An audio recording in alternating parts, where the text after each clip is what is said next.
फुटी नाही चालणार, नाही चालणार, नाही चालणार. नेट पेपर फुटी नाही चालणार, नाही चालणार, नाही चालणार. शाळेचे लेकरं म्हणतात काय? बरोबर शिक्षण अजून काय?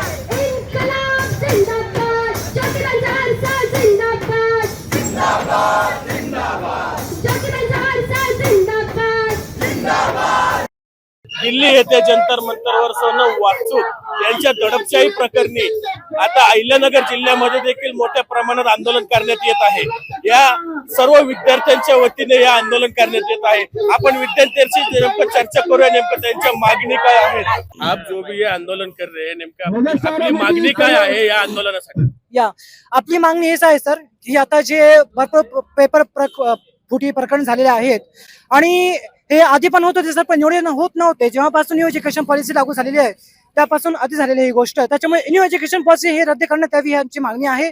त्यानंतर धर्मेंद्र प्रधान हे शिक्षण मंत्री झाल्याच्या नंतर, राष्ट्रीय शिक्षण मंत्री झाल्याच्या नंतर ही न्यू एज्युकेशन पॉलिसी आलेली आहे, म्हणजे एक तेही कारणीभूत आहे। त्याच्यामुळे हे सगळं झाल्याच्या नंतर ते सुद्धा म्हणजे ऍक्शन कुठेतरी घेत आहेत, परंतु आम्हाला जसं भरोसा म्हणजे ट्रस्ट पाहिजे तसा आमचा विद्यार्थ्यांचा होत नाही।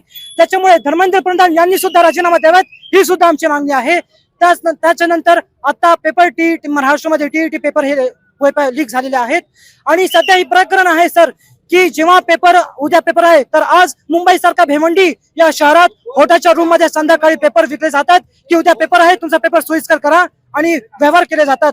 तर अशा या दृष्टिकोनाने आम्ही दादा भुसे राज्य शिक्षण मंत्री यांची सुद्धा आम्ही इस्तिफा मागतो आणि त्याच्यानंतर आम्ही जे पुढे येत आहोत आणि आमच्यासारखे जे सोनम वांगचुक यांच्यासारखे जे आवाज उठवत आहेत त्यांच्यावर त्यांची डायरेक्ट म्हणजे अपहरण किंवा दडपशाही न करता आम्हाला त्यांनी पुढे येऊ द्यावेत आणि आमच्या मागण्याला पूर्ण करावेत ही आमची इच्छा आहे सर। निश्चितच मागणी पूर्ण करण्यासाठी विद्यार्थ्यांचा मोठा संघर्ष आहे। आपण पाहू शकता की हे अंध विद्यार्थी आहेत तरी देखील सोनम वांगचुक यांच्यासाठी रस्त्यावर उतरलेले आहेत। पेपर फुटी प्रकरणी काय सांगणार? जे पेपर फुटी होत आहेत, आपण जर बघितलं गेल्या 10 वर्षामध्ये आकडा 187 पेपर फुटी झालेले आहेत, ज्याच्यामध्ये आपण बघितलं की 90 म्हणजे 187 हे घोटाळे झाले, त्याच्यामध्ये 90 पेपर फुटी झाल्यात आणि 40 हे आपले महाराष्ट्रातले। तर अशी जी परिस्थिती आहे, पेपर फुटी एवढ्या भयंकर पद्धतीने नेमकं पेपर फुटीसाठी याला जबाबदार कोण? ह्या सगळ्याला जबाबदार जर बघितलं आपण तर हे जे सरकार आहे जबाबदार आहे, जे आपण धर्मेंद्र प्रधान आहेत जर यांचे बघितलं आपण ते एनटीए सारखे ज्या काही संघटना जे काही एजन्सी यांनी बनवलेले आहेत आणि या एजन्सी जे प्रायव्हेट कंपन्यांना टेंडर देत आहेत पेपर घेण्यासाठी, तर हे बंद झालं पाहिजे। ह्याच्यामुळे जास्तीत जास्त पेपर फुटी व्हायला लागल्यात। जर आपण बघितलं जर 2017 पासून एनटीए जेव्हापासून आले तेव्हापासून जास्त पेपर फुटी होण्याची शक्यता आपल्याला दिसलेली आहे आणि त्यामुळे आम्ही म्हणतोय की एनटीए हे रद्द करा।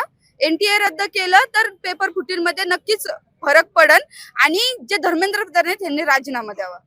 निश्चितच धर्मेंद्र प्रधान यांनी राजीनामा द्यावा आणि एनटीए रद्द करण्यात यावा अशा मागणीसाठी अहिल्यानगर मध्ये शिक्षक असतील, विद्यार्थी असतील, विविध विद्यार्थी संघटना असतील यांच्या वतीने आता मोठं आंदोलन करण्यात येत आहे।